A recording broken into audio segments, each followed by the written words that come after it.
हर शाम की तरह वो लौट कर घर पे पहुंचा। घर के दरवाजे को खटखटाकर बस वो यही चाहता था कि वो भागते हुए कमरे में जाए और पलंग के ऊपर गिर कर सो जाए। निर्मला मौसी ने दरवाजा खोला जो घर की आया थी।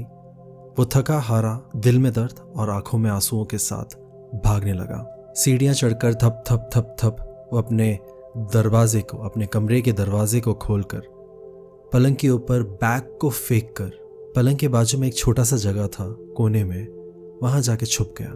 एक 10 साल का बच्चा और क्या कर सकता था जब उसे ये एक्सपेक्ट किया जाता है कि उसे स्ट्रांग बनना है, पर जब सोसाइटी यानी कि उसके इर्द गिर्द रहने वाले बच्चे उसे चिढ़ाते हैं बस इसलिए क्योंकि वो थोड़ा सा लंगड़ा कर चलता था। स्कूल में उसके लिए एक निकनेम भी डाल चुके थे जो वो सह नहीं सकता था, कुछ ऐसा जो उसके लिए एक्सेप्ट करना बहुत मुश्किल था। सबके लिए वो लंगड़ा बाबा था। विदु अपने आप को कभी वैसा पिक्चराइज नहीं कर सकता था। धीरे धीरे विदु को खुद से नफरत हो गई, उसकी कमजोरी से नफरत हो गई, क्योंकि उसके लिए वो खुद एक विलन था। दूसरों के मन में जो कुछ था उसे कोई लेना देना नहीं था। उसे अपनी कमियां बहुत ज्यादा बड़ी लगने लग गई थी, इतनी बड़ी कि वो अपने आप से नफरत करना चाहता था। पलंग के बाजू में उस कोने में बैठते हुए उसने वही चीज महसूस किया, वो नफरत जो उसके दिल में था, जो उसके खुद के लिए पनप रहा था, उसके पैरों पे था, उसकी आंखों में वो झलकता था, उन आंसुओं में दिखता था। इन सभी विषयों से वंचित निर्मला मौसी ने विदु को आवाज दी और बुलाया, विदु बेटा नीचे आ जा, नाश्ता लगाए खा ले। विदु ने तुरंत कपड़े बदल लिए, क्योंकि ये उसे सिखाया गया था घर पे माँ बाप के द्वारा, जब भी बाहर से घर पे आते हैं तब हाथ मुंह धोकर तुम्हें खाना खाने बैठ जाना चाहिए। सीख तो बढ़िया थी, इमोशंस की कमी थी शायद। बेचारा इसलिए समझ ही नहीं पा रहा था कि अपने दर्द को किसके साथ बांटे, इसलिए आईने में खुद को देखता था। उन आंसुओं के ऊपर पानी फेर कर, अपने मुंह को धोकर, बाथरूम से निकल के, कमरे से निकल कर, सीढ़ियों से उतर कर थप थप थप थप अपने डाइनिंग टेबल पे आके बैठ गया। निर्मला मौसी ने बड़े प्यार से बनाया था, कुछ तो ऐसा जो विदु को पसंद था। विदु ने एक स्पून अपने मुंह में रखा और कहा कि छी ये गंदा है, मुझे नहीं चाहिए। उसने खाने को नीचे फेंक दिया। मौसी को समझ में ही नहीं आया ये ऐसे क्यों बिहेव कर रहा है। शायद उनके हिसाब से लड़का बड़ा ही शैतान बन रहा था। He is becoming naughty, right. उम्र बढ़ते बढ़ते अहंकार आ चुका है। घर पे सारी सहूलियत है, इसलिए बच्चे को समझ में नहीं आ रहा कि ये सारी चीजें कमाते कैसे हैं। He doesn't have value. यही सारे रिमार्क्स और जजमेंट्स है जो यूजुअली बड़े पास करते हैं जब बच्चे इन तरह के बिहेवियर को एग्जिबिट करते हैं। विदु ने भी कुछ ऐसे ही किया। 5-10 मिनट के बाद विदु की मम्मी घर पर आई जॉब से। मौसी ने बिना रुकावट के पूरी कमेंट्री सीधा सीधा उसकी मम्मी को बता दिया। मम्मी ने विदु को आवाज दिया, विदु कम हियर, ये किस तरह का बिहेवियर है? तुम मौसी के बनाए हुए खाने को जमीन में कैसे फेंक सकते हो?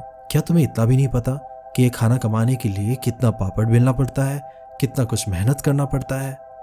तुम्हें तो बस स्कूल में जाना है, वापस लौट कर आना है, तुम्हें जो चाहिए वो मिल जाता है, वीडियो गेम, चॉकलेट्स, ये वो सब कुछ।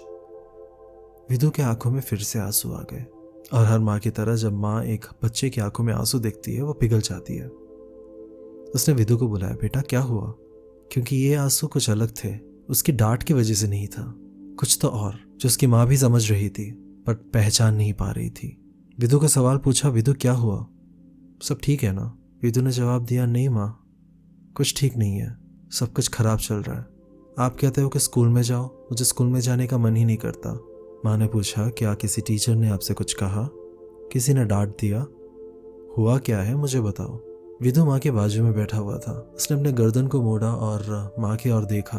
उसकी मासूम सी आंखें अपनी माँ की आंखों के साथ मिलाकर उसने कहा, ना टीचर्स कुछ कहते हैं ना स्टूडेंट्स कुछ कहते हैं। स्टूडेंट्स मुझे चिल्लाते हैं, मेरे दोस्त मुझे चिढ़ाते हैं, स्कूल के सभी बच्चे मुझे लंगड़ा बाबा करके बुलाते हैं और कोई उन्हें रोकता भी नहीं है। माँ ने उससे पूछा, क्या वो तुम्हारे साथ बुरा व्यवहार करते हैं विदु?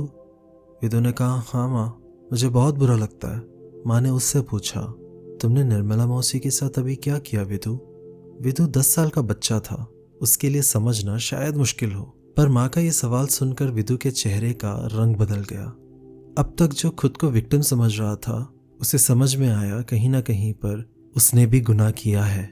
जाने अनजाने में उसने अपने पावर का फायदा उठाया है, अपने क्वालिटीज का फायदा उठाया है, अपने फ्रीडम का फायदा उठाया है। विदु अपने सोफा से उठा, चल के मौसी के पास गया और मौसी के सामने कान पकड़ के बोला, सॉरी मौसी, आगे से मैं ऐसा नहीं करूँगा। मौसी ने उसे गले लगाया, माथे में चूमा और कहा, इट्स ओके बेटा, तुम जाओ, माँ के साथ जाके बैठो। विदु लौट कर आया। माँ ने कहा, एक दिन वो भी तुमसे माफ़ी मांगेंगे, उस दिन तुम भी उन्हें ऐसे ही माफ़ करना जैसे निर्मला मौसी ने किया है। और उसे समझाया कि बेटा, दुनिया में तुम सबको चुप नहीं करा सकते, पर वो एक दिन चुप ज़रूर होंगे जिस दिन उन्हें तुम्हारी कीमत पता चलेगी। तब तक हार मत समझना जब तक उनको तुम्हारी कीमत समझ में नहीं आए। ये तुम्हारी ज़रूरत है कि उन्हें तुम्हारी कीमत पता चले। जिस दिन पता चल जाएगा वो तुम्हें तुम्हारे नाम से पहचानेंगे और खुद की परिचय जब दूसरों के सामने देंगे वो ज़रूर यही कहेंगे कि मैं विदु का दोस्त हूँ। उस दिन तुम नम्र दिल के साथ, अपने हम्बल हार्ट के साथ उनको इट्स ओके बोल देना। ठीक है विदु? विदु खुशी खुशी वहाँ से उठा। उसे बुरा नहीं लगा। फिर उसके आंसू, उसके दर्द कहीं तो खो चुके थे जहाँ का पता उसे नहीं पता था। उसे अच्छा लगा और फिर वो रूम में नहीं, बाहर मैदान में खेलने गया। हाँ, वहीं लंगड़ाते लंगड़ाते, पर इस बार अपने आइडेंटिटी को छुपाते हुए नहीं, दिखाते हुए कि मेरी कमजोरी ही मेरी शक्ति है, क्योंकि एक दिन ये बदलेगा। शायद उनका लंगड़ाना नहीं, पर लोगों का नजरिया बदलेगा।